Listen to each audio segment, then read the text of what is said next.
এতদিন ছিল একজন, এখন ইব্রাহিম আলাইহিস সালামের সাথে আরেকজন হওয়ার পরে হয়ে গেল সফরকারী দুইজন। ইব্রাহিম আলাইহিস সালাম ফিলিস্তিনের উদ্দেশ্যে রওনা দিলেন, তার বিবি সারাকে সাথে নিয়ে রওনা দিতেছেন। প্রতিমধ্যে এসে আরেক জালিম বাদশার সাথে দেখা হয়ে গেল। ইব্রাহিম আলাইহিস সালামকে ডেকে আনলেন এবং বললেন যে আমার ভুল হয়ে গেছে, আমি আপনাদের সাথে ভুল করে ফেলেছি, আমাকে মাফ করে দেন। আল্লাহর কাছে দোয়া করেন, আল্লাহ যেন আমাকেও মাফ করে দেয়। ইব্রাহিম আলাইহিস সালাম দোয়া করলেন, সাথে সাথে আল্লাহ রাব্বুল আলামিন ওই জালেম বাদশার হাত পা সাথে সাথে সুস্থ করে দেয়। সুবহানাল্লাহ।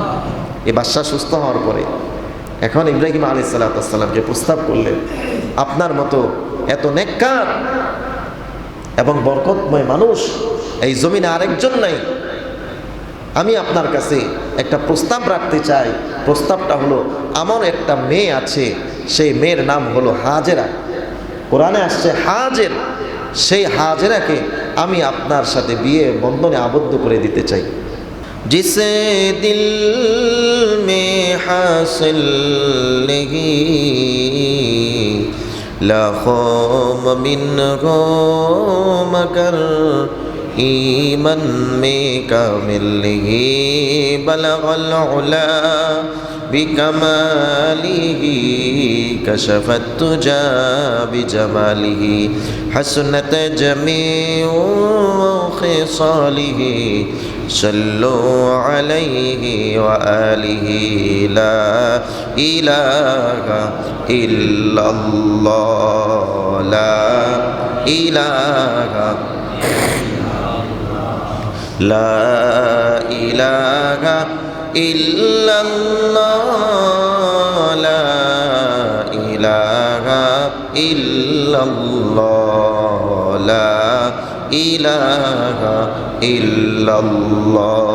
নেই কোনো মাবুদ আল্লাহ ছাড়া, বলো লা ইলাহা ইল্লাল্লাহ লা ইলাহা ইল্লাল্লাহ। আসমানের মালিক যেই আল্লাহ, জমিনের মালিক সেই আল্লাহ, লা ইলাহা ইল্লাল্লাহ লা ইলাহা ইল্লাল্লাহ লা ইলাহা ইল্লাল্লাহ মুহাম্মাদুর রাসূলুল্লাহ সাল্লাল্লাহু আলাইহি ওয়াসাল্লাম। আলহামদুলিল্লাহ সুম্মা আলহামদুলিল্লাহ। আল্লাহ রাব্বুল আলামিনের দরবারে অসংখ্য অগণিত কালিমাতুর শুকর আদায় করছি যে মহান রব্বুল আলামিন আমাদের সবাইকে ভালো রেখে সুস্থ রেখে মায়া মোহাব্বত করে আল্লাহ রাব্বুল আলামিন আজকের এই পবিত্র দিনে মুমিনদের জন্য যেই দিনটিকে ঈদের দিন বলা হয়, এমন একটি বরকতময় দিনে আল্লাহ তাআলা আমাদের দুনিয়াবী সমস্ত কাজ থেকে, সব ধরনের ব্যস্ততা থেকে অবসর করে, মায়া করে, মোহাব্বত করে তার পছন্দের একটি জায়গা আল্লাহর ঘর মসজিদে সবার আগে আগে আসার এবং বসার মতো সুযোগ করে দিয়েছেন। এবং আল্লাহ তাআলার প্রিয় বান্দা জাকিরিন, শাকিরিন, মুবাল্লিগিন বান্দাদের সাথে আমাদের সবাইকে আসার এবং বসার মতো সুন্দর একটি পরিবেশ আমাদের জন্য ব্যবস্থা করে দিয়েছেন। এই জন্য সেই মহান রব্বুল আলামিনের দরবারে অন্তরের অন্তঃস্থল থেকে মহাব্বতের সহিত সুরে সুর মিলিয়ে, তালে তাল মিলিয়ে চিৎকার করে বলি আলহামদুলিল্লাহ। সম্মানিত হাজিরিন, বর্তমান এই সময়টার মধ্যে আমরা সকলেই ভালো আছি, সুস্থ আছি, নিরাপদে আছি, কিন্তু আমাদেরই মতো আমাদেরই ধর্মের ভাই বোন, আমাদের সন্তানের বয়সের বাচ্চাগুলো, বাবা মায়ের বয়সে বৃদ্ধ বাবাগুলো এবং মায়ের বয়সী মহিলাগুলো ফিলিস্তিনের মধ্যে তারা খুব নির্যাতনের শিকারে এবং তাদের উপরে খুব বর্বরতা চলতেছে, যেটা গোটা বিশ্ববাসীদেরকে অবাক করে দিয়েছে। গোটা বিশ্বের মুসলমানদের হৃদয়কে টুকরা টুকরা করে দিচ্ছে যেই পরিস্থিতিটা ফিলিস্তিনের মধ্যে চলতেছে। এই পরিস্থিতিতে আমরা অনেক ভালো আছি এবং নিরাপদে আছি, কিন্তু তাদের অবস্থা এখন এমন একটি অবস্থা হয়ে গিয়েছে, থাকা খাওয়া তো দূরের কথা, নিজের জানের কোনো নিরাপত্তা নেই।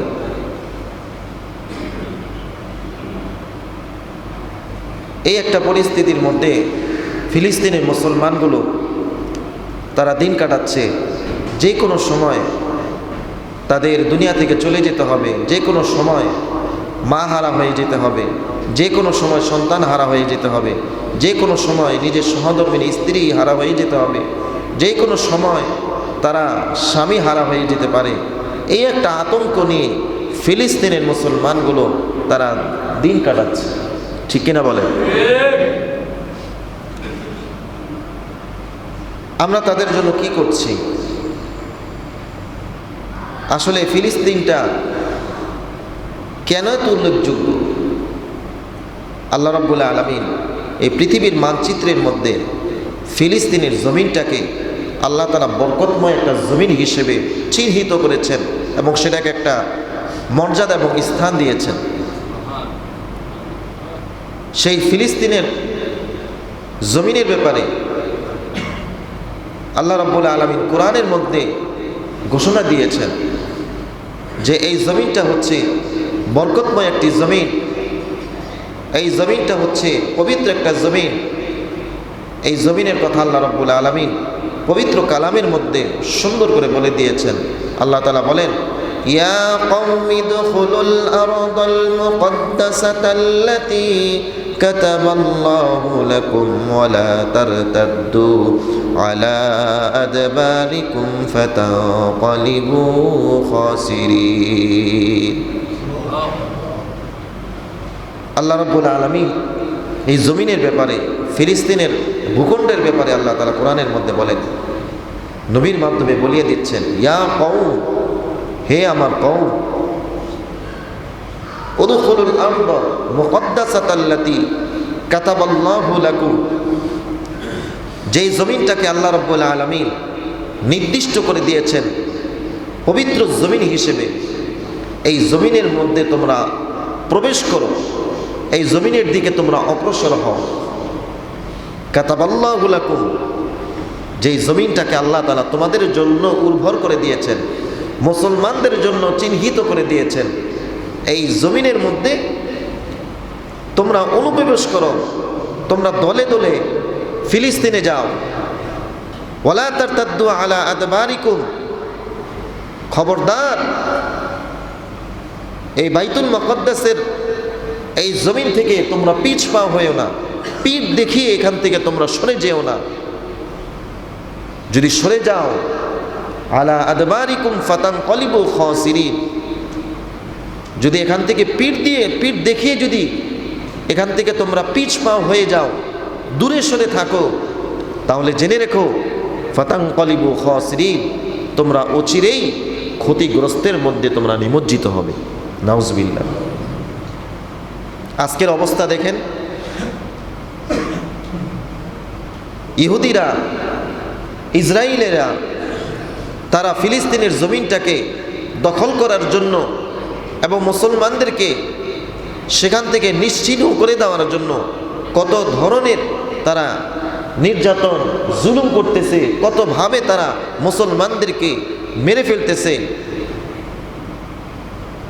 তারা মরিয়া হয়ে উঠেছে।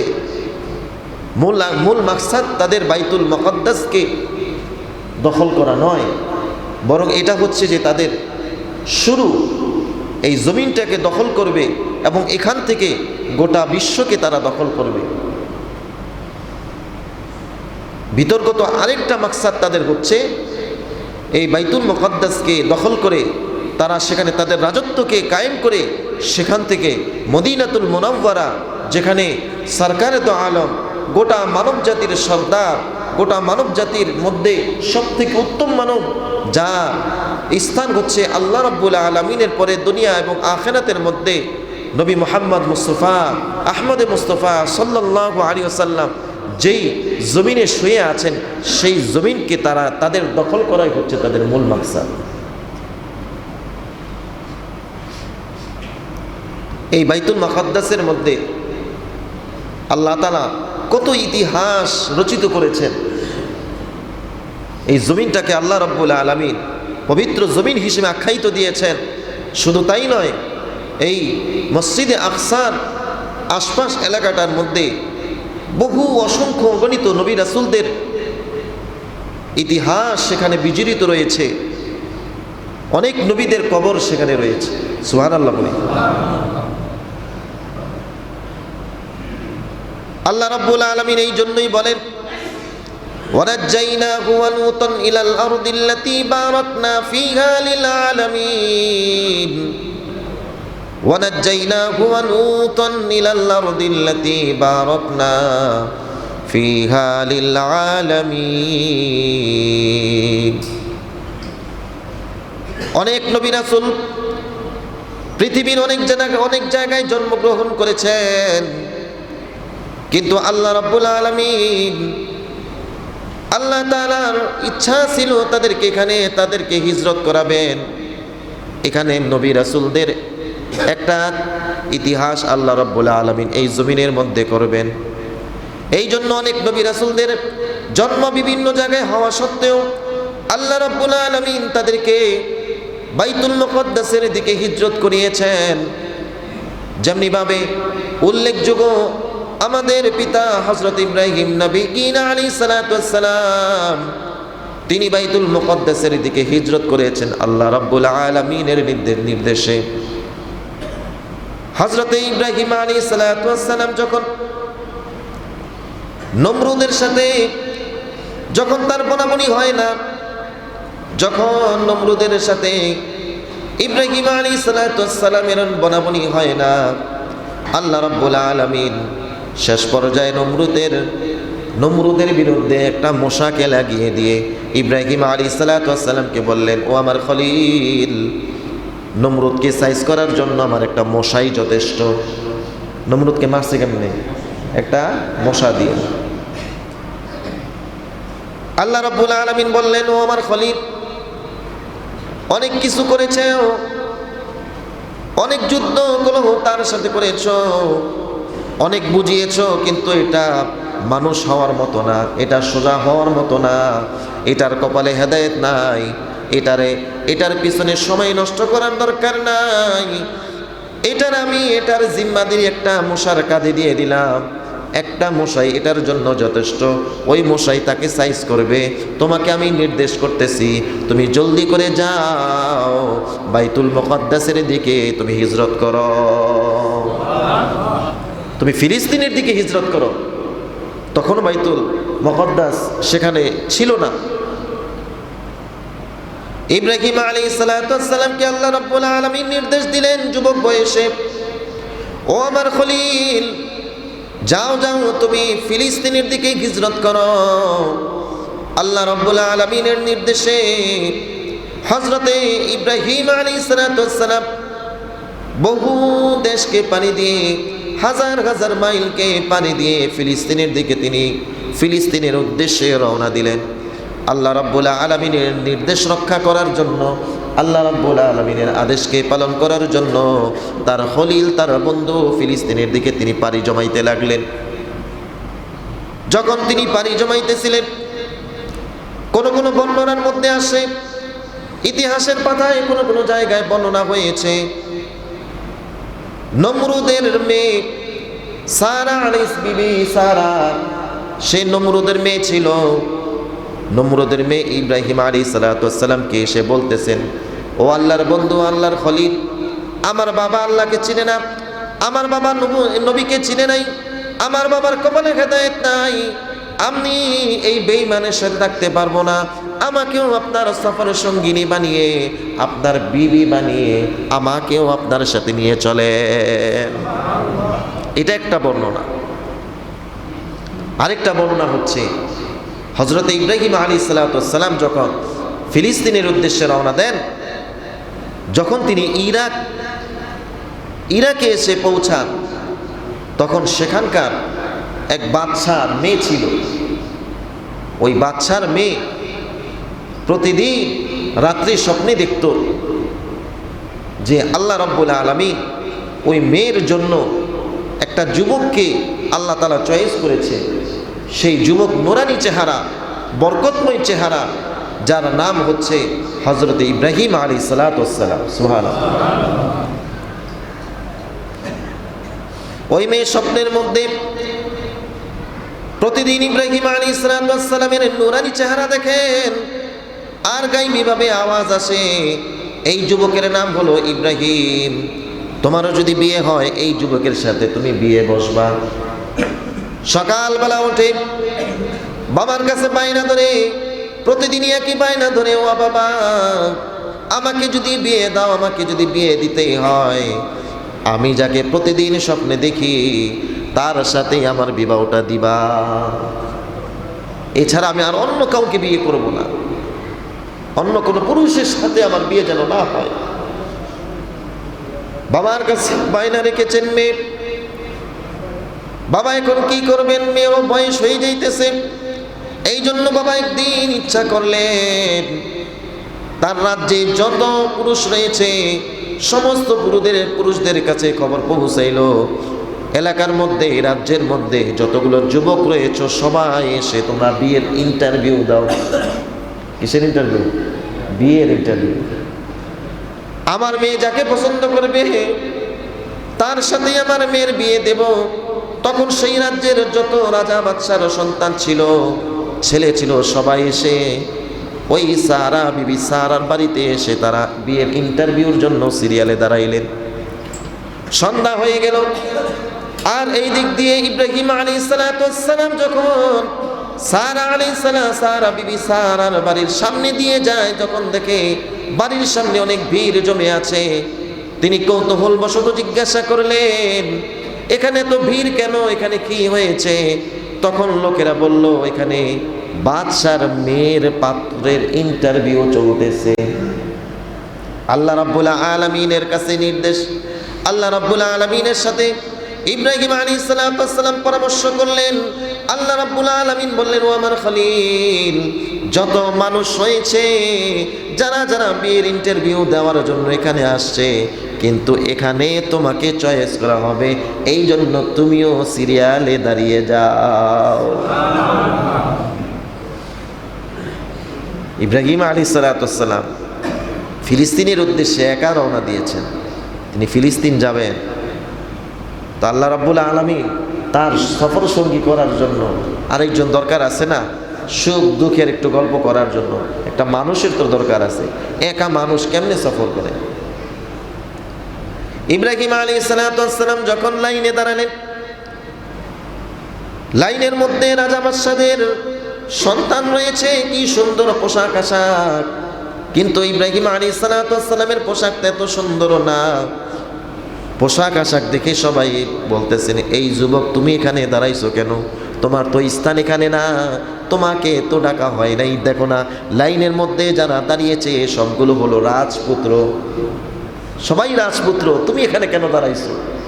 রাজকন্যার বিয়ে হবে, তার বিয়ের জন্য পাত্র দেখা হচ্ছে, এখানে তোমার কোনো কাজ নাই। এখানে রাজকন্যাকে বিয়ে করতে হলে রাজপুত্র হওয়া লাগবে, তাকে সাইড দিতেছে না। আরো দুই একজন এই পরিস্থিতি দেখে বলতেছে, এই তোমরা একে লাইন থেকে তাড়াইতেছো কেন? তার পোশাক আশাক রাজপুত্রের মতো না, কিন্তু তার চেহারার দিকে তাকিয়ে দেখো, চেহারাটা কত নুরানি, চেহারা দেখলেই বোঝা যায় সে আমাদের থেকে উত্তম একজন মানুষ। তো নবীদের চেহারা, আল্লাহ তাআলা তো সমস্ত নবী এবং রাসূলদেরকে যেই যুগে পাঠিয়েছেন সেই যুগে সর্বশ্রেষ্ঠ সুন্দর আকৃতি দিয়ে আল্লাহ রাব্বুল আলামিন তাদেরকে প্রেরণ করেছেন। সুবহানাল্লাহ। ইব্রাহিম আলাইহিস সালাম লাইনে দাঁড়িয়ে আছেন,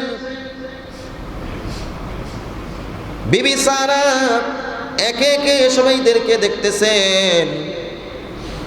যখন তিনি রাজপ্রাসাদ থেকে বের হয়ে যখন সকলের দিকে নজর করলেন, নজর করে দেখতেছেন যে এখানে কাউকে সেই স্বপ্নের মধ্যে দেখে কাউকে পাওয়া যায় না। ওই কোণার মধ্যে একজন যুবক দাঁড়িয়ে আছে। তার মনে হইতেছে এই যুবকটাকে চিনা চিনা লাগে। তার মনে বাড়ি দিয়েছে এই যুবকটাকে মনে হয় আমি বহুকাল ধরে চিনি। যত সামনে যায় ততই তার আকর্ষণ লাগে, যত সামনে যায় ততই তার পরিচিত লাগে, যতই সামনে যায় ততই তার নিজের কাছে আপন লাগে। একদম যখন সামনে চলে যায় তখন গিয়ে তিনি দেখেন এটা তো আর কেউ না, প্রতিদিন আমি যেই যুবককে দেখি এটাই তো সেই যুবকের মতো দেখা যায়। জিজ্ঞাসা করলেন এই যুবক তোমার নাম কি? তখন ইব্রাহিম আলাইহিস সালাম বললেন আমার নাম হলো ইব্রাহিম। বিবি সারা তখন চিৎকার করে বাবাকে বলতেছেন ও বাবা, আমি প্রতিদিন যেই যুবককে স্বপ্নে দেখেছিলাম এটাই হলো সেই যুবক যার নাম গায়বীভাবে আমি শুনেছিলাম ইব্রাহিম। এই তো ইব্রাহিমকে আল্লাহ তাআলা আমার সামনে দাঁড় করে দিয়েছে। ইব্রাহিম আলাইহিস সালাম বলতেছে তাকে তো আল্লাহই নির্দেশ করেছে এই সারাকে বিয়ে করার জন্য। লম্বা ইতিহাস, এতদিকে যাব না। যখন ইব্রাহিম আলাইহিস সালামকে বিয়ের প্রস্তাব দেওয়া হলো, ইব্রাহিম আলাইহিস সালাম বললেন যে বিয়ে করব কিন্তু আমি ঘর জামাই হিসেবে না, সমস্ত রাজপ্রাসাদ সব কিছু ছেড়ে স্বজনদেরকে ছেড়ে দিয়ে আমি যেই উদ্দেশ্যে রওনা দিয়েছি সেই উদ্দেশ্যে আমার সাথে সফর সঙ্গী যদি হতে পারো। খাবার নাই, দাবার নাই, ঘর নাই, বাড়ি নাই, কি হবে ভবিষ্যতে কোনো ভবিষ্যৎ নাই, যদি এই শর্তে আমার সাথে চলতে চাও তাহলে আমি তোমাকে বিয়ে করতে পারি। বিবি সারা বলতেছেন কোনো সমস্যা নেই, আপনি আমাকে কি খাওয়াবেন না খাওয়াবেন, কোথায় রাখবেন না না রাখবেন, কি করবেন আমার এত কিছু দেখার দরকার নাই। আমি সমস্ত রাজপ্রাসাদ সম্পদ টাকা পয়সা যা কিছু রয়েছে সব কিছু ছেড়ে দিয়ে আমি আপনার সঙ্গিনী হওয়ার জন্য প্রস্তুত আছি। আমাকে বিয়ে করে আপনার সফর সঙ্গিনী বানিয়ে আপনার সাথে আমাকে নিয়ে চলেন। সুবহানাল্লাহ। এতদিন ছিল একজন, এখন ইব্রাহিম আলাইহিস সালামের সাথে আরেকজন হওয়ার পরে হয়ে গেল সফরকারী দুইজন। ইব্রাহিম আলাইহিস সালাম ফিলিস্তিনের উদ্দেশ্যে রওনা দিলেন, তার বিবি সারাকে সাথে নিয়ে রওনা দিতেছেন। প্রতিমধ্যে এসে আরেক জালিম বাদশার সাথে দেখা হয়ে গেল। ওই বাদশার অভ্যাস ছিল যে তার প্রাসাদের মধ্যে, তার রাজ্যের মধ্যে যতগুলো মেয়ে যুবতী সুন্দরী রয়েছে, যাদের বউ সুন্দরী তাদেরকে ধরে ধরে সে ভোগ করত, তাদেরকে ধরে ধরে ভোগ করত। তো প্রতিমধ্যে ইব্রাহিম আলাইহিস সালাম এবং বিবি সারার সাথে তো এই লুটেরা বাদশার সাথে সাক্ষাৎ হয়ে যায়। সারাকে দেখে সেই দুষ্ট বাদশা সে তার রূপে সে পাগল হয়ে গেল, ইব্রাহিম আলাইহিস সালামকে বন্দী করে নিল। আর সারা বিবি সারাকে ভোগ করার জন্য সে উঠে পড়ে লেগে গেল। যখনই সারার সামনে যায় আল্লাহ রাব্বুল আলামিনের কুদরতে যখনই হাত বাড়ায় তখন তার হাত অবশ হয়ে যায়, পা প্যারালাইজ হয়ে যায়।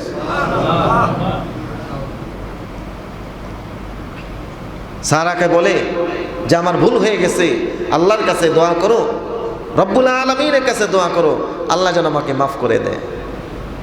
বিবি সারা দোয়া করলে সে সুস্থ হয়ে গেল। সুস্থ হয়ে যাওয়ার পরে আবারও সে সারা বিবি সারার কাছে যায় তাকে ভোগ করার জন্য। আবারও আল্লাহর কুদরতে তার হাত অবশ হয়ে যায়, পা অবশ হয়ে যায়। শেষ পর্যন্ত যখন তার পা এবং হাত পা অবশ হয়ে গেল, পাটা মাটির মধ্যে গেড়ে গেল, তার সৈন্যবাহিনীকে বলতেছে এই আমার ভুল হয়ে গেছে, আমি আর ভুল করব না। এই মেয়ের স্বামী যে আছে তাকে ডেকে নিয়ে আসো, সে অনেক ফজিলতপূর্ণ একজন ব্যক্তি হবে, সে আল্লাহর কাছে বড় দামি হবে।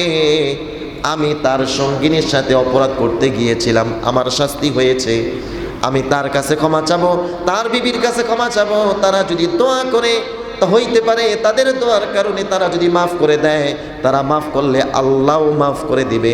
ইব্রাহিম আলাইহিস সালামকে ডেকে আনলেন এবং বললেন যে আমার ভুল হয়ে গেছে, আমি আপনাদের সাথে ভুল করে ফেলেছি, আমাকে মাফ করে দেন। আল্লাহর কাছে দোয়া করেন, আল্লাহ যেন আমাকেও মাফ করে দেয়। ইব্রাহিম আলাইহিস সালাম দোয়া করলেন, সাথে সাথে আল্লাহ রাব্বুল আলামিন ওই জালেম বাদশার হাত পা সাথে সাথে সুস্থ করে দেয়। সুবহানাল্লাহ। এই বাদশা সুস্থ হওয়ার পরে এখন ইব্রাহিম আলাইহিস সালামকে প্রস্তাব করলেন, আপনার মতো এত নেককার এবং বরকতময় মানুষ এই জমিনে আরেকজন নাই। আমি আপনার কাছে একটা প্রস্তাব রাখতে চাই। প্রস্তাবটা হলো, আমার একটা মেয়ে আছে, সেই মেয়ের নাম হলো হাজেরা, কোরআনে আসছে হাজের। সেই হাজেরাকে আমি আপনার সাথে বিয়ে বন্ধনে আবদ্ধ করে দিতে চাই। ইব্রাহিম আলাইহিস সালাম বললেন, ঠিক আছে, আমার তো বিবি আছে একজন সারা, এই বিবি থাকার পরেও যদি আপনি আপনার কন্যাকে আমার সাথে বিয়ে দিতে চান, কোনো সমস্যা নেই, আমি বিয়ে করতে রাজি আছি। আল্লাহ তাআলার সাথে তো আগেই পরামর্শ হয়ে গেছে। আল্লাহ তাআলা তোকে ইব্রাহিম আলাইহিস সালাম জানিয়ে দিয়েছেন তোমার আরেকজন বিবি হবে, যে বিবির নাম হবে হাজেরা। যাই হোক, বিবি হাজেরার সাথে বিয়ে হয়ে যাওয়ার পরে দুই স্ত্রীকে নিয়ে হযরত ইব্রাহিম আলাইহিস সালাম ফিলিস্তিনের উদ্দেশ্যে রওনা দেয়। এর মধ্যে অনেক দিন কেটে যায়। কেটে যাওয়ার পরে দ্বিতীয় স্ত্রী হাজেরা আলাইহিস সালামের কোলে আল্লাহ রাব্বুল আলামিন সন্তান দেয় হযরতে ইসমাঈল আলাইহিস সালামকে। সুবহানাল্লাহ।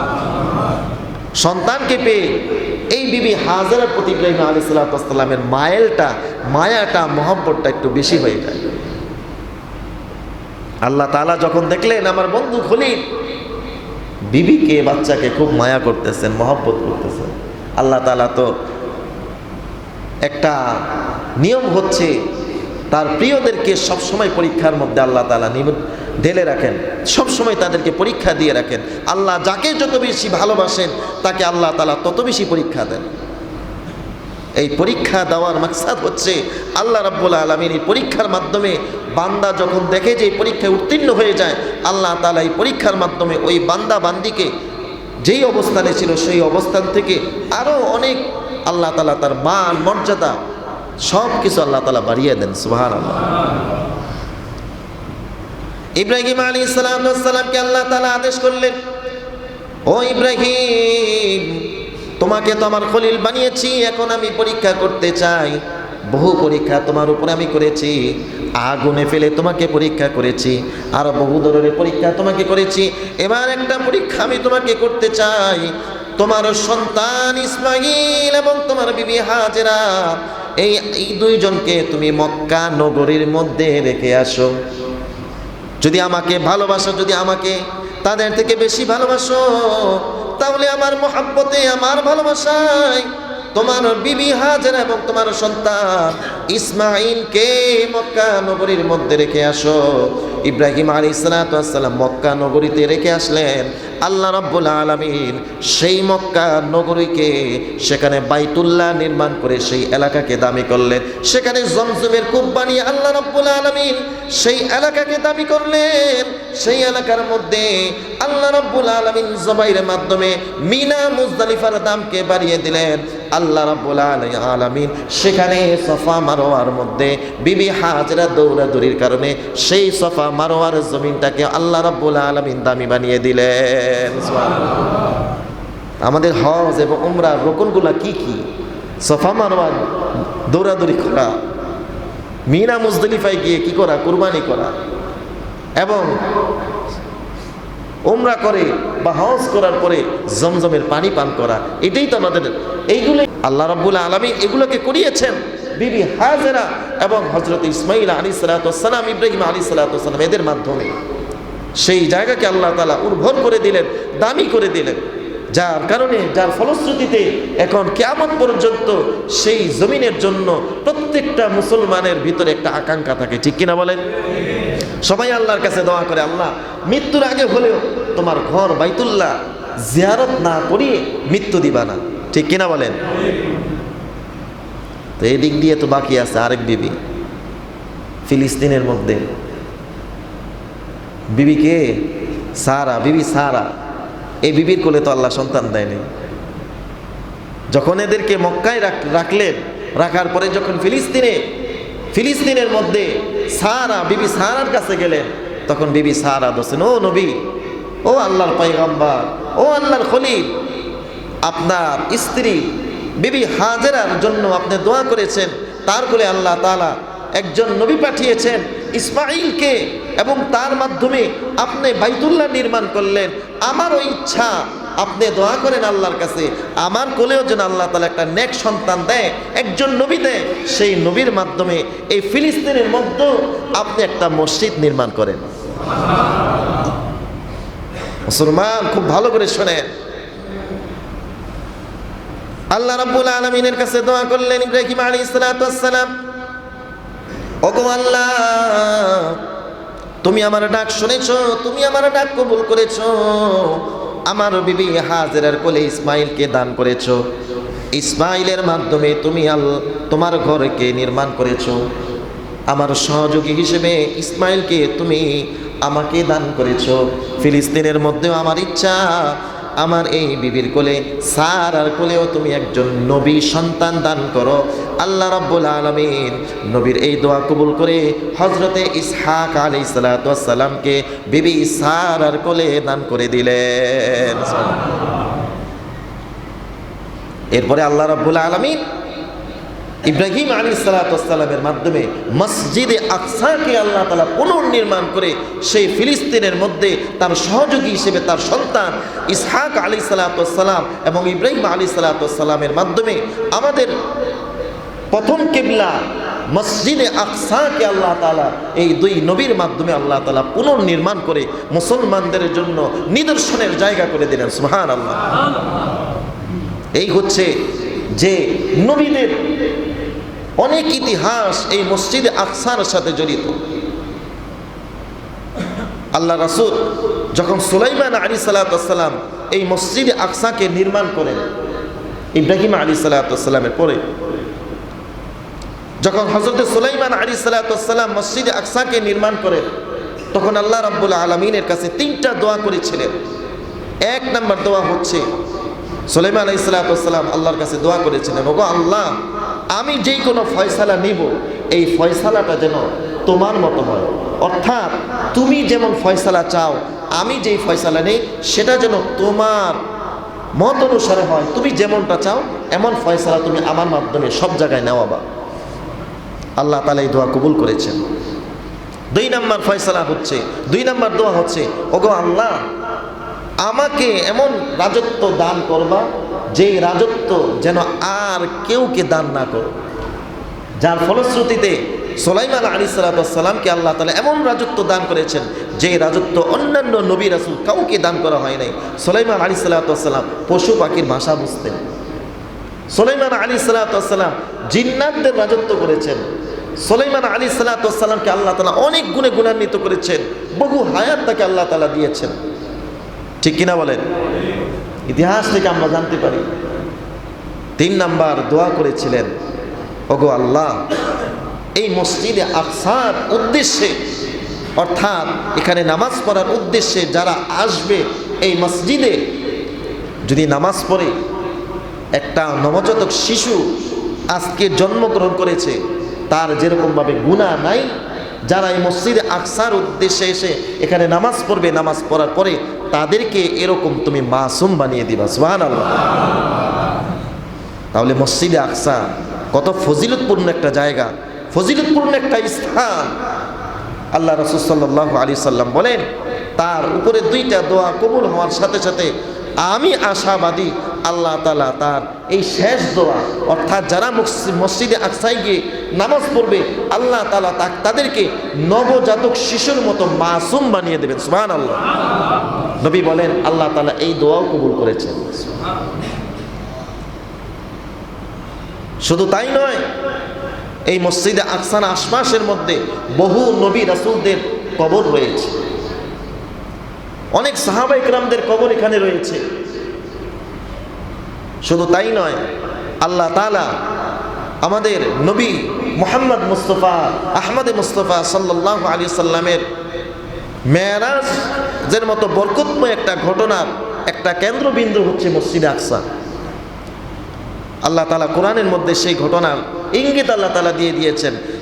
15 পারার মধ্যে সূরা বনী ইসরাঈলের প্রথম আয়াতের মধ্যে আল্লাহ তাআলা বলেন, সুবহানাল্লাযী আসরা বিআবদিহি লাইলাম মিনাল মাসজিদিল হারামি ইলাল মাসজিদিল আকসা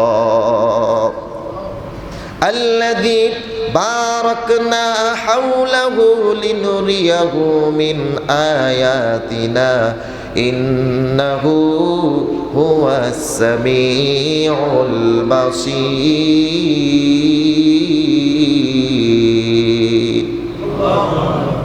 আল্লাহ রাব্বুল আলামিন বলেন, ওই পবিত্র মহান আল্লাহ তাআলা যিনি পুত পবিত্র, সুবহানাল্লাযী, তার পবিত্রতা ঘোষণা করতেছি, আসরা বিআবদিহি লাইলাম মিনাল মাসজিদিল হারাম, যে তিনি তার বান্দা নবী মুহাম্মদ মুস্তাফাকে বাইতুল্লাহ থেকে সফর করিয়ে মসজিদে আকসা পর্যন্ত নিয়ে গিয়েছেন। আল্লাহ রাসূলকে আল্লাহ চাইলেই তো পারতেন মক্কা নগরী থেকে ডাইরেক্ট তিনি আসমানে নিয়ে যেতে পারতেন না, এটা আল্লাহ তাআলা এটা করেন নাই। আল্লাহ রাব্বুল আলামিন মসজিদে হারাম থেকে অর্থাৎ বাইতুল্লাহ থেকে সফর করিয়ে জিবরাইল আলাইহিস সালাতু ওয়াস সালামের মাধ্যমে মসজিদে আকসায় আল্লাহ রাসূলকে নিয়ে গিয়েছেন মেরাজের রজনীতে। সেখানে আল্লাহ নবী সাল্লাল্লাহু আলাইহি সাল্লাম গিয়ে যত আম্বিয়া নবী রাসূল ছিলেন সমস্ত নবীদেরকে আল্লাহ তাআলা একত্রিত করেছেন ওই রাত্রে, দুনিয়ার মধ্যে এনেছেন। আল্লাহর নবী সাল্লাল্লাহু আলাইহি সাল্লাম তার ইমামতিতে, তিনি ইমাম ছিলেন, সমস্ত নবী রাসূল তার পিছনে তার ইমামতিতে নামাজ আদায় করেছেন। সুবহানাল্লাহ। তাহলে বোঝা গেল দুনিয়ার মধ্যে আল্লাহ তাআলা যত নবীদেরকে পাঠিয়েছেন, রাসূলদেরকে পাঠিয়েছেন, সমস্ত নবী রাসূল এই মসজিদে আকসায় এসে নামাজ আদায় করেছে। কত দামি একটা জায়গা, বরকতময় একটা জায়গা, মুসলমানদের এটা কলিজা। আজকে সেই স্থানটাকে, সেই জায়গাটাকে দখলদারি করার জন্য বেঈমানগুলো উঠে পড়ে লেগে গিয়েছে, যার দখলদারি করার জন্য মুসলমানদেরকে নির্মমভাবে তারা শেষ করে দিচ্ছে, নির্মমভাবে এদেরকে হত্যা করতেছে। কেউ চিকিৎসা করতে যাবে, একজন ডাক্তার পর্যন্ত ঢুকতে দিতেছে না, খাবার যাবে একটু খাবার ঢুকতে দিতেছে না। সেই আমাদের ঐতিহ্য, আমাদের প্রথম কিবলা, যেই দিকে আল্লাহর নবী সাল্লাল্লাহু আলাইহি সাল্লাম মদিনায় হিজরত করার পরেও 16 মাস পর্যন্ত বাইতুল্লাহ হওয়ার পরে 16 মাস পর্যন্ত আল্লাহর নির্দেশে 16 মাস মসজিদে আকসাকে কিবলা বানিয়ে আল্লাহর রাসূল সাল্লাল্লাহু আলাইহি সাল্লাম নামাজ আদায় করেছেন। কি বুঝলেন? ফাওয়াল্লি ওয়াজহাকা শাতরাল মাসজিদিল হারাম। আল্লাহ তাআলার নির্দেশ ছিল তোমাদের কিবলা হচ্ছে মসজিদে আকসা, কিন্তু নবীর টান ছিল যে বাইতুল্লাহর দিকে ফিরে নামাজ পড়বে। আল্লাহ রাসূল মসজিদে আকসার দিকে ফিরে নামাজ আদায় করতেন, কিন্তু তার মনটা পড়েছিল বাইতুল্লাহর দিকে, যে আল্লাহ বাইতুল্লাহটারে কিবলা বানায়া দাও, বাইতুল্লাহর দিকে ফিরে নামাজ আদায় করতে মনে চায়। এই কথা আল্লাহ তাআলা কোরআনের মধ্যে বলেছেন, ফাওয়াল্লি ওয়াজহাকা শাতরাল মাসজিদিল হারাম। আপনার দিল টানে বাইতুল্লাহর দিকে, ঠিক আছে, কোনো সমস্যা নেই, আমি বাইতুল্লাহকে সমস্ত মুসলমানদের জন্য কিয়ামত পর্যন্ত বাইতুল্লাহকে আমি কিবলা বানায়া দিলাম। সুবহানাল্লাহ। কিন্তু আমাদের কিবলা ছিল কোথায়? বাইতুল মুকাদ্দাসের দিকে। তাহলে বোঝা গেল কত দামি একটা জায়গা, দামি একটা স্থান।